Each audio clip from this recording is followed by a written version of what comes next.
안녕하세요. 내 인생이 바뀌는 시간 실용경제 신태환입니다. 자, 오늘 우리가 배울 내용은 소득에 대해서 한번 알아보겠습니다. 그래서 소득의 뜻과 소득의 종류 그리고 소득을 늘리는 방법에 대해서 한번 천천히 알아보죠. 먼저 소득이 무엇인지에 대해서 짚어보고 넘어가겠습니다. 소득이란 개인 또는 법인이 노동, 토지, 자본 등 생산 요소를 제공하고 사회적 생산에 참가하여 얻는 재화, 즉 돈을 말합니다.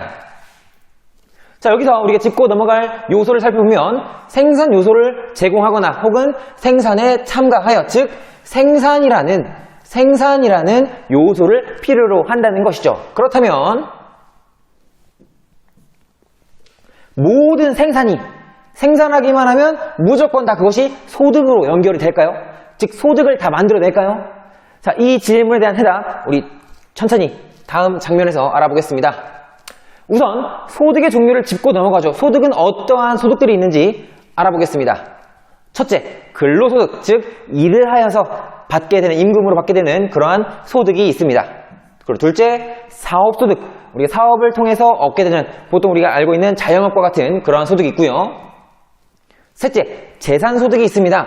자신의 재산을 타인이 사용한 대가로 받는 수입으로서 예를 들어 토지임대소득, 이자소득, 배당소득, 연금소득, 인세 등이 포함되어 있습니다. 참고로 토지임대를 제외한 부동산 임대와 같은 경우는 여기 위에 2번에 사업소득으로 분류되기 때문에 그 점 참고해 두시고요.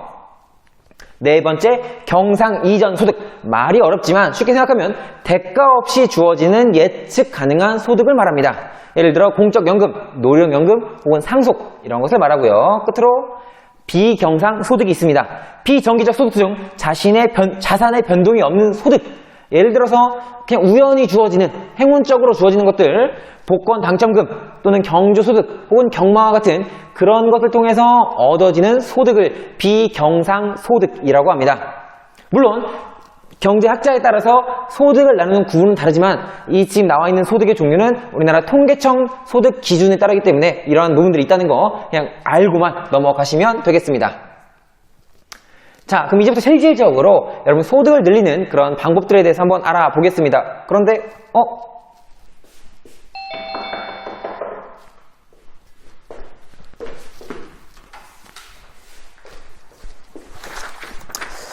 자, 여러분 오늘도 어김없이 실용경제 교실 앞으로 경제 고민 상담을 위한 한 통의 편지가 도착을 했습니다. 한번 읽어보죠. 안녕하세요. 저는 박소득이라고 합니다. 2021년 세름대학교에 입학하여 대학 생활을 시작했습니다. 나름 경제 공부에 눈을 떴던 저는 소득을 늘리는 활동에 집중했고요. 국가 장학금 및 교내 어학 장학금을 통해 대학 등록금을 면제받을 수 있었습니다. 4월 무렵 알바 어플을 통해 주 3일짜리 아르바이트를 시작했습니다. 또한 매주 대학 홈페이지 게시판을 드나들며 공모전 정보를 얻고 참여했습니다. 때로는 공모전에서 수상을 하여 상금 100만 원을 받기도 했습니다. 또 해외 체험 프로그램에 참가하여 무료로 한 달간 미국도 다녀왔습니다.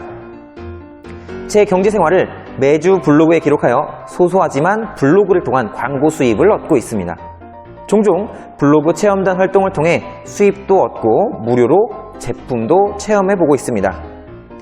매일 앱테크 출결을 통해 잔돈도 벌고 있고요.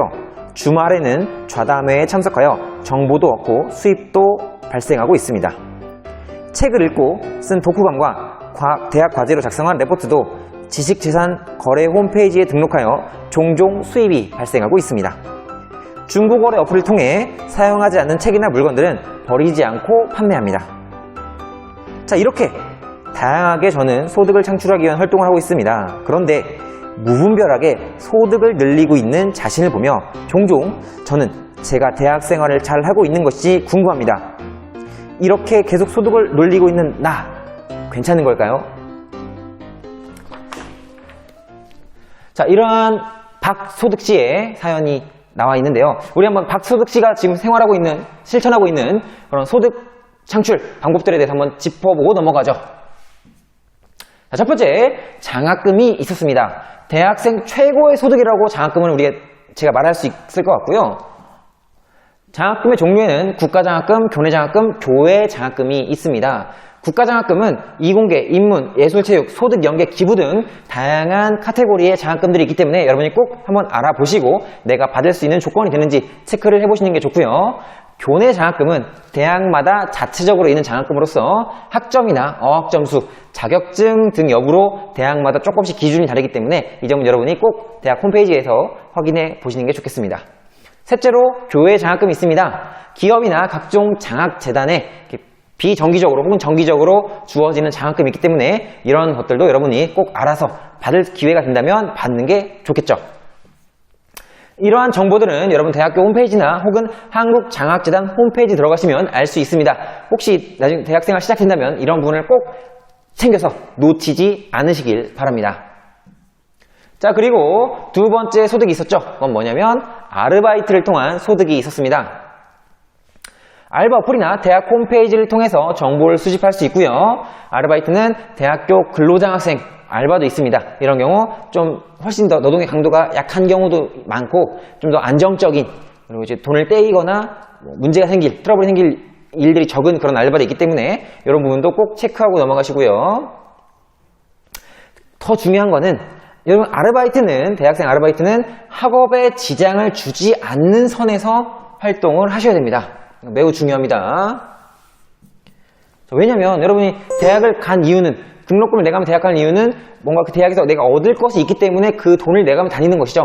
따라서 내가 얻을 것보다 쓰는 게 나가다면 그 얻을 것을 가치 없게 보낸다면 안 되기 때문에 그런 것들 좀 잘 보내시기 바랍니다.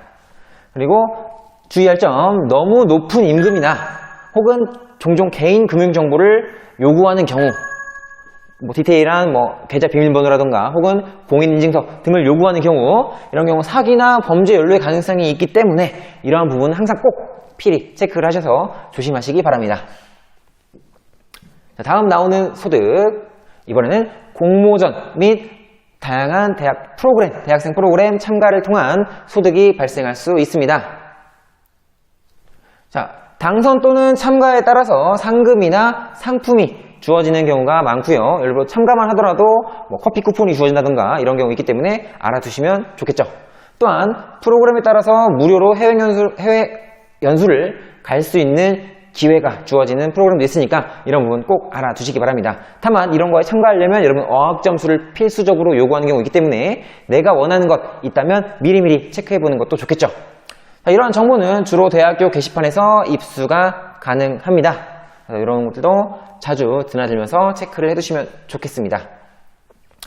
또한 공모전이나 프로그램은 내가 처음 했는데 바로바로 당선되거나 뽑힐 확률은 적습니다. 그렇기 때문에 1학년 때부터 꾸준히 도전하여서 경험을 쌓고 준비를 한다면 2학년이나 3학년 때 더 좋은 기회를 노리는 경우가 많기 때문에 미리미리 알고 꾸준히 내가 당장은 아니더라도 준비해보는, 연습해보는 그러한 기회를 가지면 좋겠습니다. 다음 네 번째, 여러분 블로그나 유튜브가 수입이 된다는 것 이미 대부분 알고 계시죠? 그래서 컨텐츠 제작을 통한 광고 수익이 발생하고 있고요, 발생할 수 있고요. 물론 블로그도 마찬가지입니다.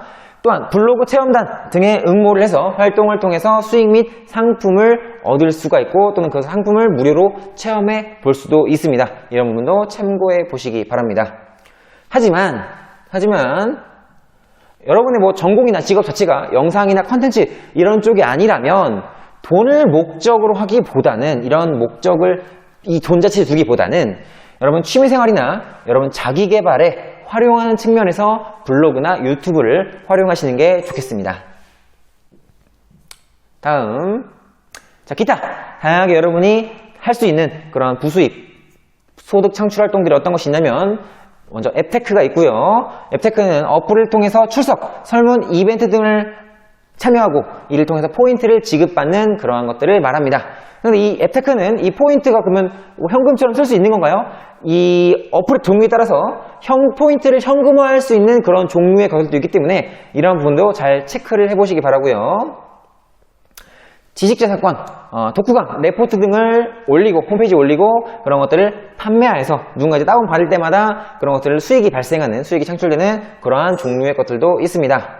좌담회는 특정 주제에 대해서 듣고 이것을 토론을 참여해서 이것을 통해서도 마찬가지로 수익이 발생할 수 있습니다. 중고 물품 판매, 중고 거래 어플이나 중고책 판매 등을 통해서 여러분이 수익이 발생할 수도 있다는 것이죠. 자, 이렇게 다양한 소득을 창출할 수 있는 방법들이 있습니다. 물론 조심해야 할 부분도 있습니다. 이런 부분에 무분별하게 참여할 때 여러분의 개인정보가 너무 손쉽게 유출되거나 너무 퍼질 수 있다는 그런 위험한 점 있다는 건 여러분 꼭 알아두시고 이런 활동에 참여하도록 하시기 바랍니다. 이번 시간 마무리하겠습니다. 여러분 처음에 우리가 소득은 생산에서 나온다고 했었죠. 그런데 이제 이렇게 정리해 보죠. 뿅! 네.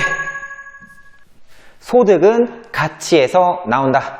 그렇기 때문에 가치를 만들고 그것을 소득과 연결시키는 방법을 여러분이 각자 고민해 보시기 바랍니다. 우리 흔히 여행, 독서, 문화생활 등을 즐기려면 돈이 있어야 한다라고 생각하기 쉽습니다. 즉, 소비를 통해서만이 이러한 것들을 할 수 있다라고 생각하는 것이죠. 하지만 여행, 독서, 문화생활 등 이런 것들을 통해서 여러분이 가치를 만들어낼 수 있다면 이러한 생활들은 소비 생활이 아니라 소득 생활로서 여러분이 다시 만들어낼 수가 있는 것입니다. 그리고 무엇보다도 여러분에게 이 말씀 드리고 싶습니다. 대학생활 최고의 소득은 바로 자기계발입니다. 그건 지금 공부를 하고 있는 여러분도 마찬가지죠. 여러분의 가치를 높이는 것, 여러분이 공부를 하는 목적, 그 이유도 바로 이것입니다. 여러분의 가치를 높이는 것이죠. 여러분의 가치를 높였을 때 그것이 소득으로 연결이 되고 그걸 통해서 여러분의 꿈, 그런 풍요로운 경제생활을 누릴 수 있게 될 것입니다. 그렇기 때문에 한 가지 더 주의할 점이 바로 여러분의 자신의 가치를 떨어뜨리는 그러한 소득은 피하라는 것이죠. 아무리 돈을 많이 준다고 하더라도 여러분의 가치를 떨어뜨리는 그러한 일들이라면 여러분은 단호히 피하셔야 합니다. 자, 이제 수업 마치겠습니다. 자, 여러분, 우리는 학교 혹은 학원에서 좋은 대학, 좋은 직장에 들어가는 방법을 배웁니다. 여러분이 지금 공부를 하고 있는 대부분의 이유도 좋은 대학에 들어가기 위함이죠. 하지만 들어가서 살아가는 방법을 배우는 것이 더 중요하지 않을까요? 그 방법, 실용경제가 함께 하겠습니다. 감사합니다.